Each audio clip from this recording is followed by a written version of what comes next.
اللہ کے نبی صلی اللہ تعالیٰ علیہ وسلم کے پاس ایک صحابی آئے، اونٹ پالتے تھے. کہا ایک اونٹ بہت سرکش ہو گیا ہے، اور جب اونٹ سرکش ہو جاتا ہے نا کسی کی کھوپڑی کھینچ لیتا ہے. اب وہ اسی وقت سر کو پکڑ لیا تو آدمی وہیں ختم ہو جائے.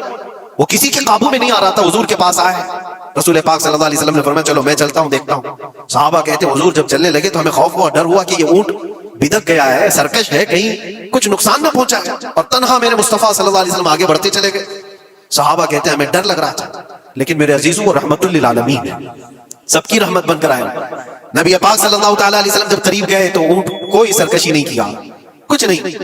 حضور پاک صلی اللہ تعالیٰ علیہ وسلم کے چہرے کے پاس اپنا منہ کرتا ہے اور اپنی زبان کو چپڑ چپڑ چپڑ کرتے ہوئے اپنی زبان ہلا رہا ہے. اور حضور پاک صلی اللہ تعالیٰ علیہ وسلم ایسے سنتے جا رہے ہیں جیسے کسی دانشور کی بات سن رہے ہیں.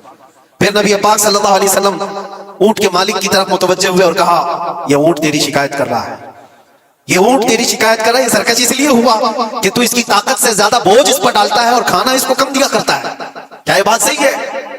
وہ جو بدو تھے، جو اونٹ کے مالک تھے، انہوں نے چہرہ جھکا لیا اور کہا وعدہ کرتا ہوں حضور پاک صلی اللہ علیہ وسلم سے کہ اس سے زیادہ، اس کی طاقت سے زیادہ بوجھ نہیں ڈالوں گا اور اس کا چارہ، اس کے کھانے کا انتظام روزانہ کیا کروں گا. نبی پاک صلی اللہ علیہ وسلم نے اس اونٹ کی رسی پکڑی اور مالک کو دے دیا. پھر وہ اونٹ اسی طرح تابعدار ہو کر نکل پڑا. یہ اسلام میں میرے آقا صلی اللہ تعالیٰ علیہ وسلم کا عدل تو دیکھو. ان کی طاقت سے زیادہ کا بوجھ ڈالنے کا حکم نہیں ہے. اور دنیا یہ پروپیگنڈا پھیلائی ہوئی ہے کہ یہاں جانوروں کو کاٹا جاتا ہے. جو ذبح کرنے کا حکم ہے وہ اللہ کے حکم سے. میرے رب تبارک و تعالیٰ نے خود جان ڈالی، ہماری جان کا بھی وہی مالک ہے، جانوروں کے جان کا بھی وہی مالک ہے. اگر اللہ کا حکم نہ ہوتا تو ہمیں چونٹی مارنے کی بھی اجازت ہے. اللہ کا حکم نہ ہوتا تو ہمیں کسی کو بھی قربانی کرنے کی اجازت نہیں ہوتی. یہ رب تبارک و تعالیٰ کا حکم ہے. تو ظاہر سی بات ہے ہم اللہ کے بندے ہیں. رب تبارک و تعالیٰ جانوروں کی قربانی کا حکم دیا، اس لیے ہر سال بقرعید میں مسلمان قربانی کرتے ہیں. اگر اللہ چاہے تو اپنے بیٹوں کی قربانی کا بھی حکم دے دے، اور دیا ہے رب تعالیٰ نے، اور وہ بھی کر کے دکھایا سیدنا ابراہیم علیہ السلام.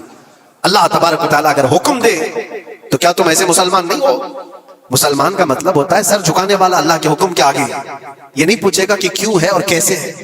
مسلم کہتے ہیں اپنا سر جھکا دیا اللہ کی بارگاہ میں، اس کے حکم کے آگے. اللہ تبارک و تعالیٰ ہماری جانوں کا مالک ہے. اگر وہ چاہتا تو ہماری قربانی کا حکم دیتا، ہمارے اولاد کا. لیکن رب تبارک و تعالیٰ نے یہ سنت ابراہیمی پر پوری دنیا کو ثواب دینے کے لیے جانوروں کی قربانی کا حکم عطا فرمایا.